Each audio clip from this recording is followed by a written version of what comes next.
సరిగా విధానాన్ని వాళ్ళు తీసుకోలేదు.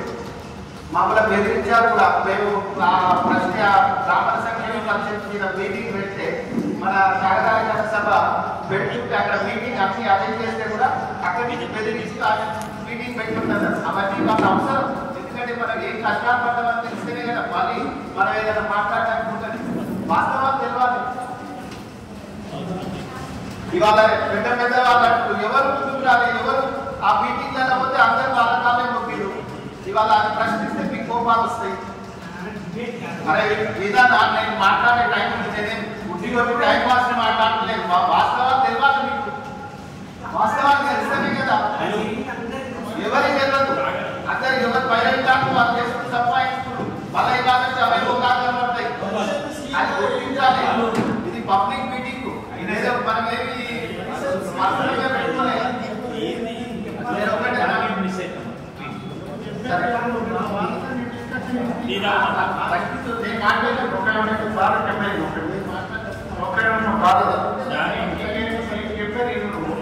ఇది సభ పబ్లిక్ సభ కదా.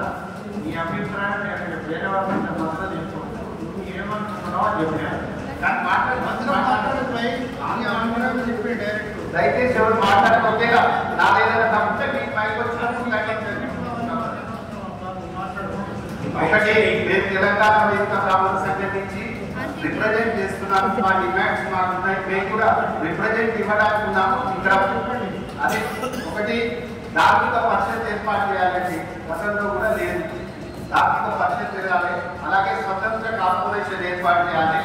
తర్వాత ఏదైతే కార్పొరేషన్ ఏర్పడిన తర్వాత జరగదన్న చేయాలి. అసలు బ్రాహ్మణులు ఎంతమంది ఉన్నారు, అసలు ఏంటి అనే వివరాలుగా ఆ యొక్క కార్పొరేషన్ ఈ పరిషత్తు తీసుకోవాలి.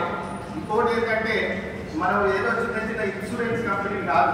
ఆ కార్పొరేషన్ అయినా పరిషత్ ఏర్పడిన తర్వాత మనకు చారిటబుల్ మెడికల్ హాస్పిటల్ ఏర్పాటు చేయాలి. విద్యా విధానం మన పిల్లలకు వేదాన్ని ఎవరైతే రక్షిస్తుందో వేద పాఠశాలను పూర్తిగా వాళ్ళు అప్లైట్ చేసుకొని వాళ్ళకు ఫండ్స్ కేటాయించాలి. ఇలాంటి కార్యక్రమాలు మా వైద్య సంఘం తీసుకుంది. మేము ఏ ప్రభుత్వం వచ్చినా గతంలో కూడా చెప్పాము. వాళ్ళ టీఆర్ఎస్ రావచ్చు, కాంగ్రెస్ ఉంది.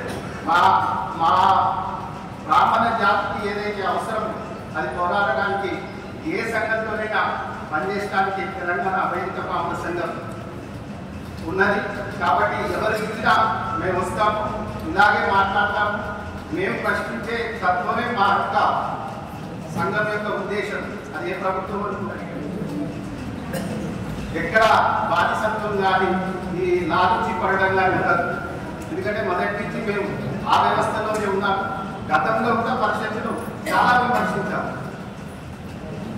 రికార్డ్స్ చూసుకోండి, ఆన్ రికార్డులో ఉన్నాయి. వాళ్ళ రమణాచార్య కావచ్చు, ఆ డైరెక్టర్స్ కావచ్చు, వాళ్ళు చేసిన అన్యాయాన్ని ఎవరు మర్చిపోతుంది. వాళ్ళు చేసిన సెల్ఫిష్ కేసులు ఏ ఒక్క పేద ప్రాంతానికి అందలేదు. అది ఈ ప్రభుత్వంలో ఏ ప్రభుత్వంలో జరిగినా మేము తప్పకుండా ప్రశ్నిస్తాము. మనం ఇంకా జాగ్రత్తలు కావాల్సింది, చైతన్యం కావాల్సింది. ఎవరికి వాళ్ళు ఈగోలో పోయి వాళ్ళ దగ్గర కనీసం వినాలి. ఎదుటి వ్యక్తి ఏం చెప్తున్నారు అవి విని అందరం కలిసి ముక్త కంఠంతో మేము ప్రభుత్వాన్ని ప్రశ్నించడానికి సమయం కావాలని కోరుకుంటూ ధన్యవాదాలు. జై బ్రాహ్మణ.